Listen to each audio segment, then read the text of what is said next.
இன்னைக்கு வெள்ளிக்கிழமை தூங்கி வச்சுன்னா குளிச்சுட்டு அப்படியே தோட்டத்தில் வந்து ஃப்ரெஷ்ஷாக கொஞ்சம் கத்திரிக்காய் பறிக்கலாம்னு சொல்லிட்டு போயிருந்தேன். இந்த ஒரு வாரமாக பயங்கர ஹெவி ஒர்க்காக இருக்குது. அந்த ஆஃபர் விட்டதுலேருந்து ஆர்டர்ஸ் கொஞ்சம் நிறைய வருது. டிஸ்பேச் பண்ண கொஞ்சம் டைம் ஆயிடுது. நைட்டு வந்து பார்த்தீங்கன்னா என்ன இருக்குதோ அதை மட்டும் அட்ஜஸ்ட் பண்ணி சாப்பிட்டுட்டு குழந்தைங்களுக்கும் கொடுத்துட்டு நானும் தூங்கிறேன். ஆனால் நைட்டு விளாக் வந்து எடுக்கவே முடியறதில்ல. இப்போலாம் கொஞ்ச நாளாகவே வந்து பார்த்தீங்கன்னா காய்கறி வந்து பார்த்தீங்கன்னா ஒன்று தனியாக வணக்கிறேன், இல்லை பருப்பில் போட்டு குழம்பு வச்சிடறேன். இந்த சாம்பாரில் காய்கறி போட்டு வச்சா ரொம்பவே டேஸ்ட்டாக இருக்கும். அதுக்காக தான் வந்து பார்த்தீங்கன்னா கத்திரிக்காய் கொஞ்சம் பறிச்சுட்டு வந்திருந்தேன். ஆனால் இவ்வளோ கத்திரிக்காய் வரும்னு நினைக்கவே இல்லை. சாம்பாருக்கு 1-2 இருந்தால் போதும்னு நினச்சிட்டு தான் போனேன். அங்கே போய் பார்த்தா தனியாக வணக்கிற அளவுக்கு அவ்வளோ கத்திரிக்காய் இருந்துச்சு தோட்டத்தில்.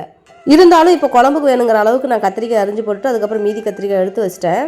ஏதாவது ஒரு சில வீடியோலாம் நல்லா சிரிச்ச முகமாக நின்றுட்டு இருப்பேனா, அதை பார்த்துட்டு இந்த மாதிரி சிரிச்சா நீங்கள் எப்பயுமே அழகாக இருக்கிறீங்க, அதனால் எப்போ வீடியோ எடுத்தாலும் கொஞ்சம் சிரிச்சிட்டே வீடியோ எடுங்கன்னு சொல்கிறீங்க. ஆனால் சத்தியமாக முடியலைங்க. வீட்டில் இருக்கிற வேலையெல்லாம் நினச்சி பார்த்தா கண்டிப்பாக அடுப்புக்கிட்ட வந்தால் நமக்கு சிரிப்பாங்க வருது. அதுவும் நான் டெய்லி அடுப்புக்கிட்ட வரும்போது மணி 5:30 மணி, அந்த டைமில் ஊர்பட்ட வேலை இருக்கும், டைம் ஆயிடுச்சுன்னு சொல்லிட்டு அவசர அவசரமாக வருவேன். அதுவும் இல்லாமல் ஜெய்குட்டியும் அவங்க அப்பாவையும் காலையில் டைமில் எழுப்பி அடுப்புக்கிட்ட வரும்போதே டென்ஷன்லேயே தான் வருவேன்.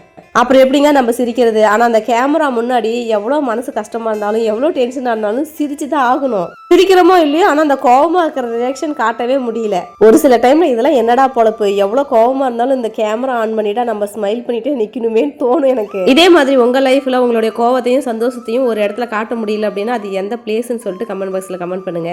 4-5 காய்கறி போட்டு சாம்பார் வச்சுட்டு அது கூட தண்டு கீரை பொரியல் செஞ்சுட்டு வெள்ளை சாப்பாடு செஞ்சு காலையில் சாப்பிட்றதுக்கு வந்து பார்த்தீங்கன்னா தோசையும் செட்டு கொடுத்து குழந்தைங்களை சாப்பிட வச்சு ஸ்கூலுக்கு அனுப்பி விட்டுட்டேன்.